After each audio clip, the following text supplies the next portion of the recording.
Bonjour mesdames et messieurs. Info aujourd'hui le vrai algérien quotidien 7 jours sur 7 jours, 24 heures sur 24 heures. Voir les titres. Merci.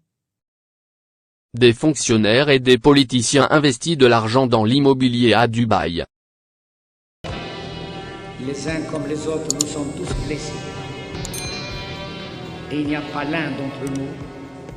Enquête, qui sont ces 790 citoyens algériens qui ont investi dans l'immobilier à Dubaï? Les données, qui datent de 2020, ont été obtenues par le Centre for Advanced Defense Study, C4AD, une organisation à but non lucratif basée à Washington, D.C., qui étudie la criminalité et les conflits internationaux. Il a ensuite été partagé avec le point de vente financier norvégien E24, qui a coordonné une enquête sur l'immobilier. Le U-Tax Observatory est un laboratoire de recherche indépendant hébergé par l'École d'économie de Paris. Il mène des recherches innovantes sur la fiscalité, contribue à un débat démocratique et inclusif sur l'avenir de la fiscalité et favorise le dialogue entre la communauté scientifique, la société civile et les décideurs politiques dans l'Union européenne et dans le monde. Le 2 mai 2022, l'E-Tax Observatory a publié un rapport de 46 pages ayant pour titre Qui possède des biens immobiliers offshore.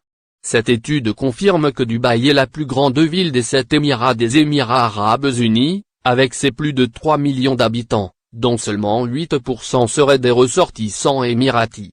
Selon une édition du New York Times de cette année 2022, Dubaï est considéré comme l'économie et le centre financier le plus important des Émirats Arabes Unis. Toutefois, l'émirat traîne une réputation de paradis fiscal, de destination privilégiée pour l'argent liquide illicite et serait une plaque tournante privilégiée pour le blanchiment d'argent, souvent par le biais de l'immobilier. Dubaï est l'une des juridictions offshore les plus secrètes au monde, principalement en raison du manque de transparence financière, selon Tax Justice Network.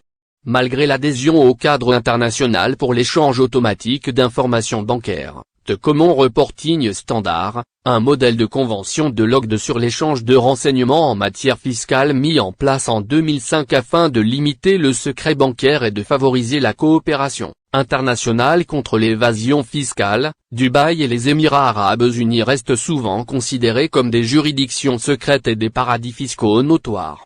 Ainsi, selon une étude récente, un nombre important de propriétés immobilières à Dubaï sont détenues par des paradis fiscaux. Saint-Christophe et Nieves, un État situé dans la région des Caraïbes connu pour être un important fournisseur de citoyenneté par investissement, a de loin le plus grand ratio de biens immobiliers à Dubaï rapporté au PIB. Les paradis fiscaux comme les îles Vierges britanniques, les îles Caïmans, les Bahamas, et les Seychelles ont également investi des montants importants dans l'immobilier à Dubaï par le biais de sociétés fictives. Ainsi, les ressortissants syriens possèdent l'équivalent de 7,4% du PIB de la Syrie en propriété de Dubaï. Selon l'étude récente de l'E-Tax qui a concerné environ 800 000 biens immobiliers à Dubaï composés d'appartements, villas, hôtels-bureaux, magasins. Ce serait pas moins 146 milliards de dollars de richesses étrangères qui auraient été investis dans le marché immobilier de Dubaï. C'est 2 fois plus que l'immobilier détenu à Londres par des étrangers, par le biais de sociétés fictives. Le rapport de l'E-Tax indique que la région Moyen-Orient et Afrique du Nord détiendrait 47 milliards de la valeur des propriétés immobilières de Dubaï, dépassant la région Asie du Sud et ou la région Europe et Asie centrale. Enfin, l'étude recense 790 propriétaires algériens qui détiendraient 1539 biens immobiliers qui représenteraient une valeur investie à Dubaï qui s'élèverait à 450 millions de dollars. Ce montant équivaut à 0,26% du produit intérieur brut de l'Algérie qui s'est élevé à 175 milliards de dollars durant cette année. Rappelons que la Banque d'Algérie avait fixé les conditions de transfert de capitaux à l'étranger, pour les agents économiques algériens résidents, au titre de l'investissement réalisé dans d'autres pays. Ainsi, l'investissement à l'étranger se doit d'être en rapport avec l'activité de l'opérateur économique de droits algérien concerné, doit avoir pour objectif de consolider et de développer cette activité, ne doit pas porter sur des opérations de placement ou sur des biens immobiliers autres que ceux correspondant aux besoins d'exploitation des entités créées à l'étranger ou faisant partie intégrante de leur activité. Des hauts cadres de la Sonatrach à des cambistes qui ont pignon sur rue, en passant par des agents économiques ou des familles de fonctionnaires, politiciens et militaires, Dubé a servi de blanchiment d'argent à de nombreux